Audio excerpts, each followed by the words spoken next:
O preconceito, no geral, ele sempre existiu, independente do tempo.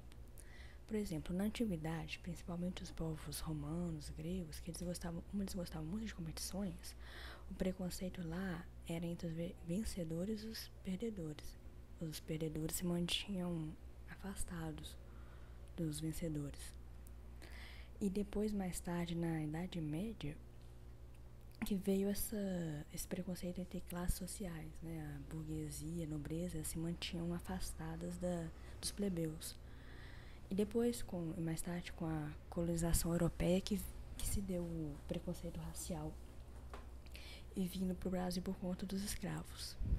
E desde então, até hoje, a gente vê, infelizmente, as pessoas praticando esse tipo de preconceito na sociedade.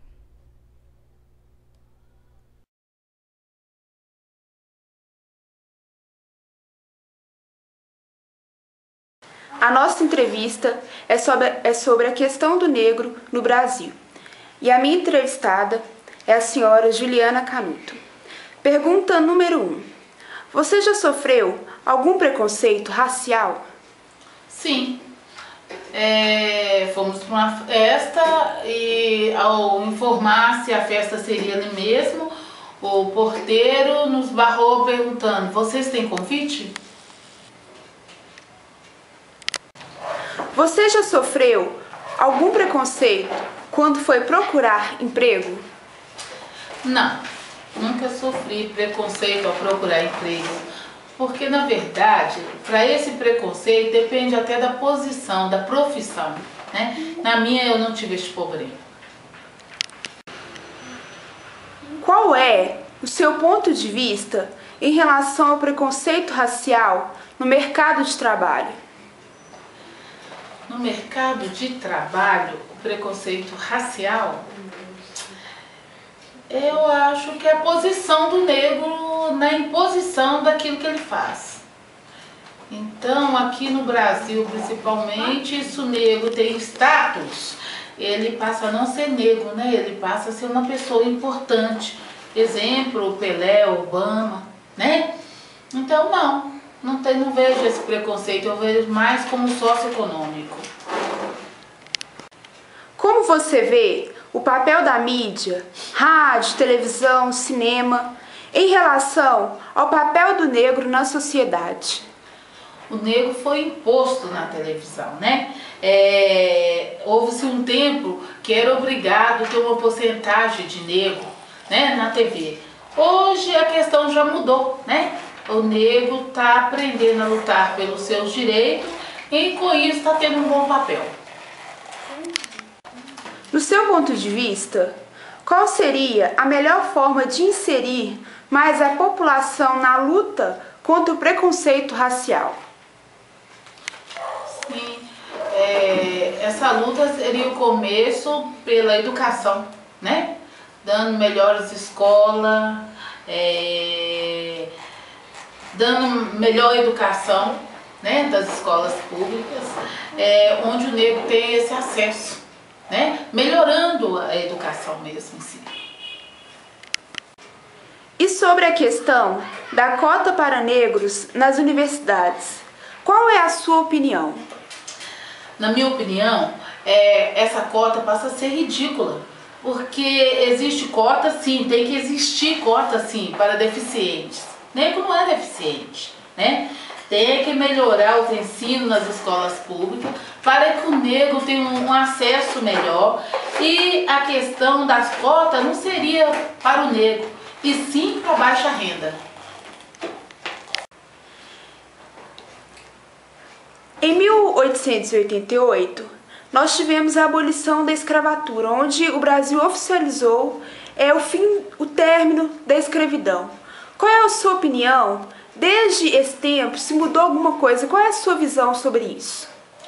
Imagina você, o negro saindo da escravidão, onde ele não tinha lugar para morar, onde ele não tinha salário, onde ele não tinha comida. Imagina você que o negro, muitos deles se perderam no caminho. Muitos picados por cobra, onças, mortos no meio do mato sem comida. outros morreram pelo calor, outros pelo frio da noite. E acredito eu que o negro tenha subido no monte bem alto para se esconder de animais, para se proteger. E lá se formaram favelas, né?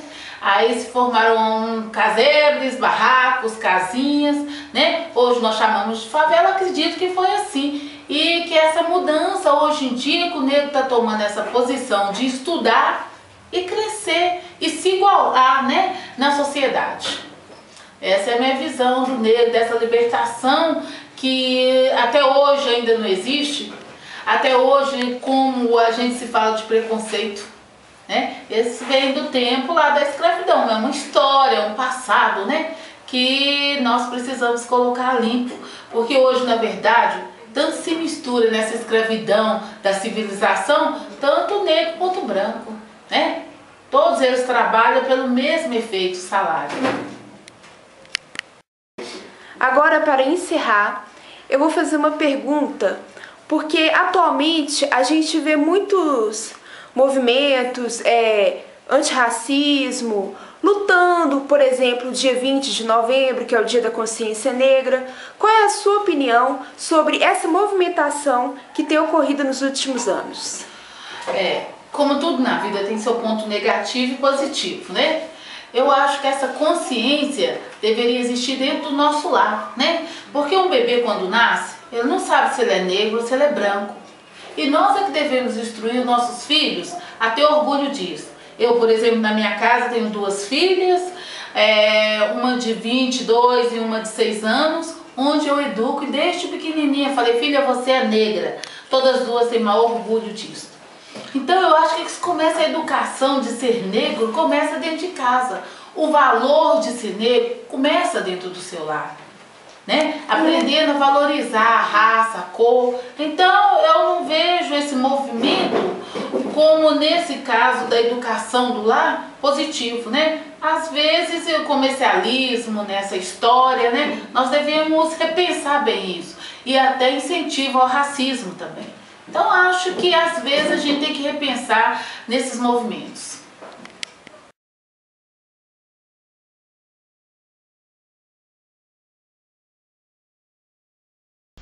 Oi gente, eu vou falar sobre a relação entre Platão e o preconceito racial. Para Platão, os seres humanos tinham seus planos de ideias, formado por um processo chamado dialético, que é a contradição das ideias. Platão, discípulo de Sócrates, ele reafirmou a tese de que o conhecimento leva ao bem, pois ele faz com que as pessoas agem de forma correta. Em última instância, os sábios eles se tornam felizes, pois eles agem de forma... eles não agem de forma incorreta e não se iludem. Para agir de maneira correta e com sabedoria era muito importante. Para as pessoas, deviam se afastar da ilusão dos sentidos e do conhecimento trazidos a elas, assim encontrando a verdade, e o racismo, um conjunto de opiniões pré-formadas, atribuindo superioridade a alguns de acordo com a matriz racial. Para Platão, então, o racismo é agir sem sabedoria e sem ética,